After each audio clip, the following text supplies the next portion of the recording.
Hello everyone and welcome to Physio Moves Physiotherapy. So in this video we are going to discuss about step-by-step physical therapy exercise program to improve your arm mobility with your frozen shoulder.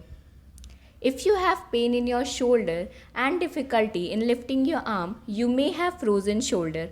Frozen shoulder or adhesive capsulitis is a painful condition that seems to come on gradually and limit your ability to lift your arm, shoulder normally.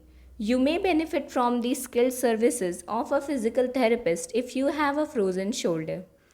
Physical therapy for frozen shoulder typically involves using therapeutic modalities and procedures to decrease your pain and aggressive range of motion exercises to help improve your shoulder's mobility. Your physical therapist should teach you what to expect from treatment for your frozen shoulder, and they should teach you things that you can do to help your condition. Exercises and movement are essential for the successful treatment of your frozen shoulder. Your physical therapist will have you perform exercises in the physical therapy clinic, and they will likely have you perform specific exercises on your own as part of a home exercise program. Here is a step-by-step program of exercises to help you get started treating your frozen shoulder. The program starts with passive motion of shoulder and it progresses to more intense rotator cuff strengthening exercises. Be sure to check in with your doctor or physical therapist before this or any other treatment program of your condition. Passive shoulder range of motion exercises. Since the hallmark of frozen shoulder is severe loss of shoulder range of motion and altered shoulder motion, working on improving your shoulder range of motion is of paramount importance. The directions of motion most often compromised with frozen shoulder includes flexion, abduction, and external rotation. You may also have a severe loss of internal rotation and adduction, a motion similar to reaching behind your back. Passive range of motion for your shoulder is a great way to help improve your shoulder mobility. The only problem with passive range of motion is you need another person to help you do the exercises. This helps you to keep your shoulder totally relaxed during the range of motion exercises. Your physical therapist can perform passive range of motion exercises for you while you are in the clinic. You may use a pulley system to help provide range of motion to your shoulder. This is referred to as active assistive shoulder range of motion.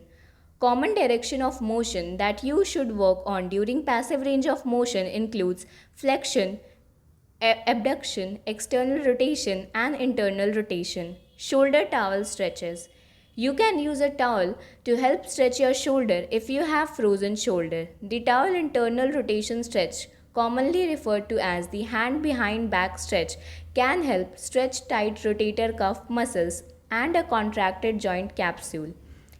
The towel chest stretch or pectoralis stretch should be performed to stretch the front of your shoulder. Be sure to check in with your physical therapist to learn how to safely perform towel stretches for your frozen shoulder. Shoulder active range of motion exercises. Once you get your shoulder moving a bit with passive range of motions and gentle stretches, it is time to start actively moving your arm. Active shoulder range of motion exercises can help you start using your arm normally, and it can help start getting your shoulder and rotator cuff muscles working again. Active range of motion exercises for your shoulder are simple to do at home, and they can be performed several times a day. Perform each exercises in flexion, abduction, and external rotation for 10 to 15 repetitions 2 or 3 times per day. Isometric shoulder exercises. As you start improving your shoulder mobility with stretching and range of motion exercises, it may be time to start strengthening the muscle around your shoulder. To begin, using your shoulder and rotator cuff muscles, shoulder isometric exercises can be performed. These exercises are simple to do with no special equipment, and they can help improve the neuromuscular recruitment of your rotator cuff muscles.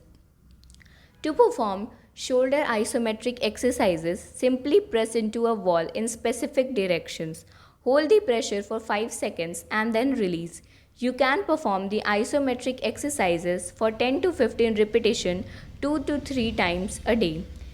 Scapular stabilization exercises. When you have frozen shoulder, you may start to use strategies to compensate for your lack of motion at your shoulder joint. One compensatory strategy is to move your shoulder blade excessively when you lift your arm. This exercise will help you regulate the way in which you use your shoulder blade. The exercises can be performed on your bed and they require no special equipment. To do the exercises, perform the prone row and prone I, T and Y exercises for 10 to 15 repetition. Be sure to check in with your physical therapist to ensure you are doing this properly.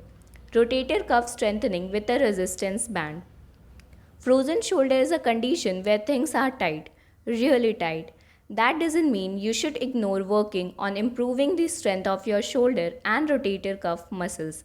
Improving your rotator cuff strength can help you return to normal activity and mobility if you have a frozen shoulder. Working your rotator cuff muscles is easy with a resistance band. Use the band to strengthen your shoulder in flexion, abduction, internal and external rotation and extension. Perform each exercises for 10 to 15 repetition but only do this once a day. If you don't have a resistance band, you can get one from your local physical therapist. Thank you for watching this video.